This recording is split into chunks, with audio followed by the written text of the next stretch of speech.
وعلی اللہ فلیتوکل المؤمنون، اور مومنوں نے چاہیے اللہ تے توکل کرن، جڑا اللہ تے توکل کر لے اللہ اس واسطے کافی ہو جاتا۔ حضرت فاروق اعظم کے زمانے دریا نیل خشک ہو گیا، لوگوں تو وہمات پھیلا دیتی انہوں نے کہ دریا نیل اس وقت تک نہیں چلتا، یہ خشک رہندا، اس دے ذمے ایک عورت کر دیتی جاوے، اس دے حوالے کر دیتی جاوے، ہار سگار پا کے سونے چاندی دے زیورات پہنوا کے، اور جناب کباری لڑکی اس دے حوالے کر دیتی جاوے۔ حضرت فاروق اعظم تک جدو ایک گل پہنچی آپ نے فرمایا نہیں ہوں حضور آ گئے، یہ توہمات نہیں چلنے۔ حضرت فاروق اعظم نے خط لکھ دیتا دریا نیل نو، فرمایا عمر تینوں خط لکھ دا، اور کہندا کی عمر کہ جے تو اللہ دے حکم نال چلدا تے پھر چل پے، اور اگر تو کسی اور دے حکم نال چلدا تے پھر سانو تیری لوڑ ہی نہیں۔ تے انہاں جا کے خط جویں دریا نیل سے لکھیا تے سویرے چل پیاؤ۔ ہن اس دا مطلب ہے کہ فاروق اعظم نے آکھیا بھئی جڑا اللہ دے حکم نال چلدا او مومن نہ چلدا، تے جڑے اللہ دے حکم دی نافرمانی کرے او مومن نہ کدی چل سکدا نہیں، تے مومنہ واسطے کدی فائدہ مند نہیں ہو سکتا جڑا اللہ دے حکم تو بغیر چلے۔ تے اللہ دے حکم دی نافرمانی کر کے تسی ریاست پاکستان چلاؤ، تسی جناب ساریاں ڈرامے بازیاں کرو، اسلام دے خلاف 76 سال تو ہو کر تسی جناب ہر حربہ آزماؤ تے رب تواڈے نال آئے گا؟ نہیں نہیں، ان اللہ مع المومنین، رب مومناں نال ہے۔ اور مومن کونن؟ مومن وہ ہے جو ان کی عزت پہ مرے دل سے، مومن وہ ہے اور نجدی تعظیم بھی کرتا ہے تو مرے دل سے۔ ہاں، مومن وہ ہے جو ان کی عزت پہ مرے دل سے، اور ان کی عزت پہ مرنا دل سے کس نے سکھایا ہے؟ امیر المجاہدین نے سکھایا۔ اور پیر وہ ہوتا ہے کہ حضرت جناب پیر میرعلی علی شاہ صاحب کے ساتھ ایک بندہ مناظرہ کرنے کے لیے آ گیا، اور اس نے کہا جناب قرآن کی آیتیں پڑھیں گے، جواباً بھی آپ نے قرآن کی آیت پڑھنی ہے، اور مناظرہ شرط پر ہے، نہ ترجمہ ہوگا، نہ تشریح ہوگی، نہ جناب مفہوم ہوگا، کوئی معنی نہیں ہوگا، نہ جناب تفسیر ہوگی، کوئی معنی نہیں، صرف آپ قرآن کی آیت پڑھیں گے، اس کے مقابلے میں میں پڑھوں گا۔ تو وہ بندہ ہے نبینا تھا، اندھا تھا، نبینا تھا۔ تو حضرت پیر میرعلی شاہ صاحب نے فرمایا 10 تو قرآن کی آیت پڑھیں گا یا میں پڑھا؟ تو انہوں نے کہا جناب پیر صاحب تسی پڑھو، بڑا پکا حافظ سی، اس کو اپنا مان سی۔ آپ نے پڑھا وما کان ھاذل اعمى وهو فی الآخرۃ اعمى، اس دا جناب لفظی ترجمہ ہے وے، ترجمہ نہیں سی نہ ہونا، اس دا معنی ہے وے تو ہم سمجھان واسطے بھی جڑے دنیا تے انے او آخرت تے بھی انے۔ اس تو مراد ہے وے قرآن یہ کہندا جنہاں حضور نو نہیں نہ پہچانا دنیا تے، اکھاں بند کے رکھ کے رکھیاں، رسول اللہ دی عزت نو نہیں پہچانیا، حضور دی شان نو نہیں پہچانیا، رب نو نہیں پہچانا، ایمان نہیں لیا، وہ آخرت تے بھی اس طرح ہی رہن گے۔ اے نہیں ہوئے گا کہ آخرت تے انہاں نو ایمان نصیب ہو جائے، آخرت تے وہ کامیاب ہو جان۔ قرآن تے کہہ رہا نا، لیکن پیر میرعلی شاہ صاحب نال پھر پیر تے ہوئے اے ہو جا، آپ نے فرمایا وما کان ھاذل اعمى وهو فی الآخرۃ اعمى، فرمایا جڑے دنیا تے انے وہ آخرت تے بھی انے، تے او سی انا۔ ہن اس دا ترجمہ تے کر نہیں سی سکدا، انہیں چکیا قرآن تے کتاباں چکیاں تے دوڑ لا دیتی، فرمایا آ نہ مناظرہ کرن آیا سا، ہاں حضور تے غلاماں تے اگے اے جھٹ اتنا ہی کٹ دین۔ اے ہن میں سن رہا سا جناب ملک دے اندر سابقہ وزیر اعلیٰ بلوچستان تے ہن جناب وزیر داخلہ، میں بلوچستان تو کل واپس آیا، اور خدا دی قسم میں جڑے بلوچستان دی عوام دی حالت دیکھ کے آیا، اور یار اسی کتنے روندے ہیں کہ جناب فلاں ہو رہا، اتھوپیا چ ہو رہا تے فلاں ہو رہا، بلوچاں دی حالت میں دیکھ کے آیا، انہوں نے تو 2 وقت دی عزت نہ روٹی بھی میسر نہیں، اور اتنے 150 بندہ متاثر ہویا، تقریباً 100 دے قریب شہادتاں ہو گئیاں، اور اس تے اتنے ہی کم از کم لوگ جڑے نا او اس تو زیادہ لوگ جڑے او متاثر ہیں اس وقت، کسی دی اکھ کوئی نہیں، کسی دا ہاتھ کوئی نہیں، کسی دے بازو کوئی نہیں، کوئی زخمی ہیں، کسی دے جناب جبڑا اٹھ گیا، کسی دا اس حالت چن، اور اس حالت اتھو دا وزیر اعلیٰ اٹھ کے وزیر داخلہ بنے اور پھر آ کے کہے کہ یہ جو شر پسندی کر رہے ہیں، یہ جو مذہب کی منمانی تشریح کر رہے ہیں، میں کہا جناب تانوں بھی کوئی پوچھنے والا ہے کہ 76 سال تو جڑی تشریح تساں آئین دی کیتی ہوئی کہ جس نو جتھوں لبے وہ کھا لوے، جس نو جتھوں کرپشن دے پیسے لبن وہ جناب سوئس بینکاں اور جناب لندن وچ لے جاوے، اپارٹمنٹس خرید لوے، اور جہانوں میں کوئی پوچھنے والا ہے کہ تساں پاکستان دی منمانی تشریح کیتی کی ہوئی ہے؟ پاکستان دا مطلب تا ساڈے وڈے دس کے گئے سن، سانو تو نہ دس کہ پاکستان دی تشریح کی ہے یا مذہب دی کی تشریح ہے، اسی بہترین جان دیاں کہ دین دی کی تشریح ہے۔ اقبال کہتا مغز قرآن روح ایمان جان دی ہست حب رحمت للعالمین، کہتا قرآن دا مغز ایمان دی جان اور ایمان دی روح ہست حب رحمت للعالمین، او میرے آقا مولا صلی اللہ تعالی علیہ وسلم دی محبت ہے۔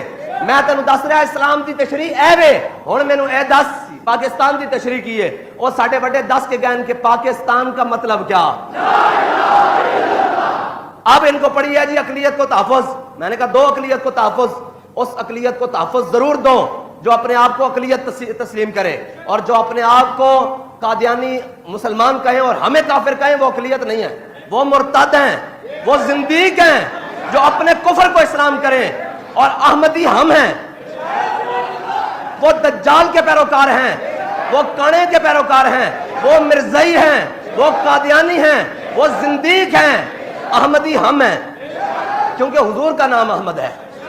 ایک بات یہ بھی ضروری ہے کہ جو فوجی تنصیبات کے اوپر لاٹھی پکڑ کر جائے اور ان مجسموں کو لاٹھی مارے، یا اس جناب گیٹ کو لاٹھیاں مارے، یا ان جناب وردیوں کو لاٹھیاں مارے، وہ قوم کا غدار ہے۔ تنصیبات پر حملہ کرنے والا قوم کا غدار ہے، اور حضور کے تاج پر ہاتھ ڈالنے والا، ختم نبوت کا انکار کرنے والا، ہاں وہ اپنے آپ کو کافر کہیں، یعنی وہ اپنے پیشاب خانوں کو، غسل خانوں کو، لیٹرینوں کو وہ اپنے مسجد نہیں کہہ سکتے۔ مسجد وہ ہے جس پر اللہ اور اس کے رسول کا ذکر ہو، جس پر تاجدار ختم نبوت کی مہر ہو، جس پر تاجدار ختم نبوت کے نعرے لگتے ہوں، جس پر حضور کا ذکر ہوتا ہو، صحابہ کا ذکر ہوتا ہو، اہل بیت کا ذکر ہوتا ہو، حضور کی امت کا ذکر ہوتا ہو۔ جہاں حضور کی ختم نبوت کا انکار ہو، وہ اسلام کے شاعر نہیں استعمال کر سکتے۔ اور یہ پاکستان کے آئین کا حصہ ہے۔ ہم تمہیں پڑھانے کے لیے آئے ہیں کہ آئین ہے کیا۔ 76 سال سے اپنی من مرضی کے آئین کی تشریح کرنے والوں، ابھی تو ہم نے آپ کو 3 شقوں کا بتایا ہے، ابھی تو پورا آئین پڑھا ہے، تقریباً کافی سارے صفحات پڑھے ہیں، ابھی 2 شقوں پر 3 شقوں پر تم نے عمل کرنا ہے، ہم نے نہیں، تم نے۔ ہم اس دن عمل کریں گے جس دن ہم ریاست پاکستان کے اوپر حکومت ہوگی لبیک والوں کی، اس دن۔ ابھی ان شقوں پر عمل تم نے کرنا ہے۔ اور میں بلوچستان گیا ہوں، وہاں میلاد النبی کے جلوس پر سر عام بم دھماکہ ہوا ہے، اور ان لوگوں کا پرسان حال بھی کوئی نہیں۔ اوے تو یہاں پر منہ اٹھا کے کہہ رہا ہے مزید داخلہ ہوں، پہلے اپنے صوبے کا حال تو دیکھ لے۔ یہ نہیں بات کہ ان کو روٹی میسر نہیں، کوئی بات نہیں، ان کو روٹی میسر نہیں تھی، وہ پھر بھی لبیک یا رسول اللہ کا نعرہ لگانے کے لیے چوک میں آگے کھڑے ہو گئے۔ اصل درد ان کو یہ ہے کہ ان کے پاس کپڑے پورے نہیں ہیں، تن پر کپڑے پورے نہیں ہیں، غربت گھر میں رقص کر رہی ہے، لیکن اس کی ان کو پرواہ نہیں۔ وہ جانتے ہیں کہ یہ فاقہ کش جو موت سے ڈرتا نہیں، ذرا روح محمد اس کے بدن سے نکال دو۔ کہتے ہیں جی یہ شر پسند ہے۔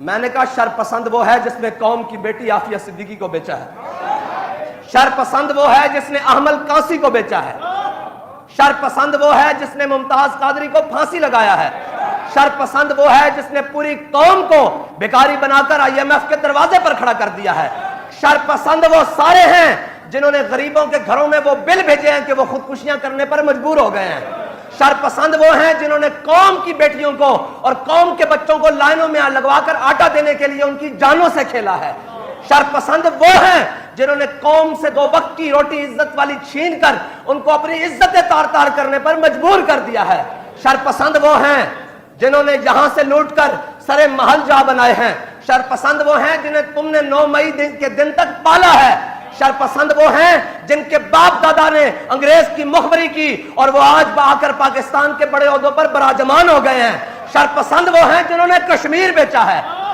یہ سارے شر پسند ہیں، ہم شر پسند نہیں ہیں، اور شکر کرو نہیں ہیں،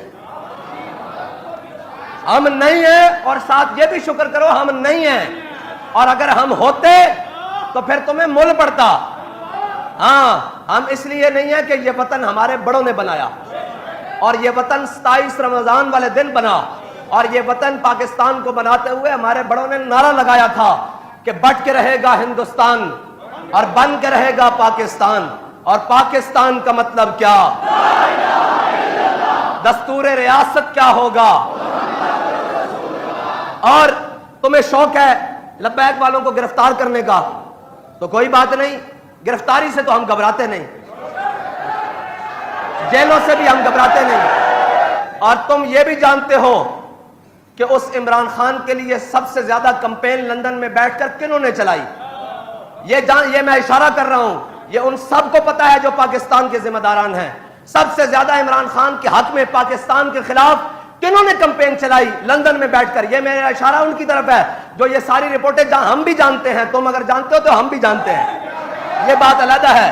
اور دوسری بات یہ ہے کہ جو ان کو بھائی بہن بھائی کہتا رہتا تھا کہ ہمارے بہن بھائی ہیں، اس کو تم پاکستان میں لانا چاہتے ہو رستہ صاف کر کے کہ ایک کو تو ہم نے قابو کر لیا، وہ تو جھوٹے نعرے لگاتے تھے، ان کے جناب مقابلے میں جو اصل جماعت ہے وہ تحریک لبیک ہے، اور تم گنجے کو لانا چاہتے ہو واپس۔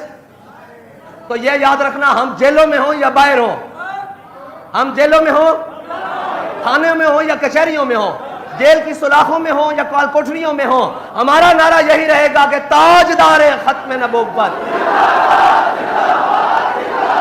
اور تم اس کو باہر سے لا کر یہاں یہ ثابت کرنا چاہتے ہو کہ تحریک لبیک والے اب تو تمہارے اپنے سروے یہ بتا رہے ہیں کہ نہ بلہ آ رہا ہے، نہ نون آ رہا ہے، نہ شیر آ رہا ہے، نہ گیدڑ آ رہا ہے، نہ لومڑ آ رہا ہے، اب محمد عربی کا دین آ رہا ہے. تم اگر یہ ثابت کرنا چاہتے ہو بھائی ہم اس کو لائیں گے تو یہ سارا رستہ صاف کر کے، تو نہیں، مستند رستے وہی مانے گئے جن سے ہو کر تیرے دیوانے گئے اور لوٹ آئے. اور گرفتاریوں کے شوق والوں کو کہتا ہوں وَإِن تَعُودُوا نَعُودْ. قرآن کہتا ہے جے تسی آؤ گے تو پھر دین بھی اپنی پاور رکھتا. اس واسطے پاکستان چلاؤ، اچھے کام کر رہے ہو مزید کرو، مزید کر رہے ہیں. چوروں نو پکڑو، انہاں جناب بدیانتاں نو پکڑو، انہاں جناب خائناں نو پکڑو، انہاں جناب ملک نو لٹیا انہاں نو پکڑو. اور اگر ساڈی سبھا میں کوئی شامل ہے تو اسی خود پکڑ کے دین نو تیار ہاں. یہ تو گل ہی کوئی نہیں. ہاں احتساب ہوگا تو سب کا ہوگا. اسی تو پہلے میں نے کہا سی فلاں دا احتساب، میں کہا نہیں احتساب کرنا تو پھر ایوب تو شروع ہوو، اتوں شروع ہوو نا. تو میں کہا تھلے آندے تک انشاءاللہ ایک اور پاکستان دے پیسے کٹھے ہو جان گے، کشمیر آزاد کرنے دے پیسے کٹھے ہو جان گے، جناب بنگلہ دیش تے مزید انہوں نے بھائی بنانے واسطے پیسے کٹھے ہو جان گے. تسی جڑیاں پالیسیاں ملک دی خاطر اسلام دی خاطر بناؤ اسی نالاں، لیکن حضور دی ختم نبوت نو پیچھے رکھ کے نہیں، ناموس رسالت دے مسئلے نو پیچھے رکھ کے، دین نو پیچھے رکھ کے نہیں. اس پاکستان دی اساس دین مصطفیٰ ہے، اور اگر تسی دین نو کڈ کے چلو گے تو پھر تہاڈی بھی ذلت ہے اور اس دے رہن والے باسیوں تے بھی اللہ ذلت مسلط کر دے گا.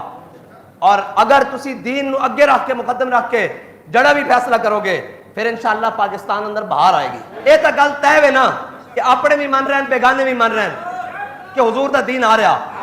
اس واسطے میں اپنے نوجوانوں نو کہنا، ساری قوم نو کہنا، لبیک والے نو کہنا دائیں بائیں دھیان نہ کرو، ذرا کم اور تیز کر دیو، حضور دے دین دا کم تیز کر دیو. اور انشاءاللہ جدو دین آئے گا تو پھر سارے مسئلے حل ہو جان گے. ہاں نویں مسئلے الجھن دی ضرورت نہیں ہے، حضور دے دین وال کرو. اجے حضور دا دین آیا نہیں تے گل کتنے تک پہنچی؟ جدو حضور دا دین آ جائے گا پھر انشاءاللہ کوئی بھوکا نہیں سوئے گا. ہاں پھر روندن جناب خوشحالی کیسے آئے گی؟ میں نے کہا وہ امام الانبیاء کے نام کے ساتھ آئے گی. اور آج بھی صدیوں بعد بھی کوئی حضور کا نام لیوا ہوگا تو اس کے اوپر برکتیں نازل ہوں گی. آؤ سب حضور کے دین کی طرف لوٹ آؤ. اور قوم کو یہ نہ بتاؤ شرپسند کون ہے. قوم بڑے اچھے طریقے سے جانتی ہے شرپسند کون ہے، لٹیرے کون ہیں، غاصب کون ہیں، خائن کون ہیں، ڈاکو کون ہیں، چور کون ہیں، اور اپنے قبیلوں سے جوتیاں کھا کر ہمارے اوپر مسلط ہونے والے کون ہیں. قوم بڑے اچھے طریقے سے جاتی ہے. بلوچستان میں نے ان سے پوچھا، میں نے کہا یہ جس کو وزیر داخلہ لگایا ہے یہ تمہاری قوم کا ایک بگٹی تھا. میں نے اس سے پوچھا، میں نے کہا تم تو بڑی غیرت مند قوم ہو، یہ تمہاری قوم کا سربراہ ہے. اس نے کہا حضرت جی یہ اگر ہمارے پاس ہونا تو ہم اس کو مسجد کی ٹوٹیاں صاف کرنے کے لیے بھی نہ رکھیں. جن کی حیثیت یہ ہے وہ آ کر ہمیں کہیں شرپسند کون ہے. تمہارے قبیلے سارے کو میں اٹھا کر لے آؤں گا اور وہ بتائے گا کہ شرپسند کون کون ہے، کس نے کس کا سودا کیا ہے. اللہ تعالیٰ مجھے اور آپ کو حضور کی محبت عطا فرمائے. تاجدار ختم نبوت.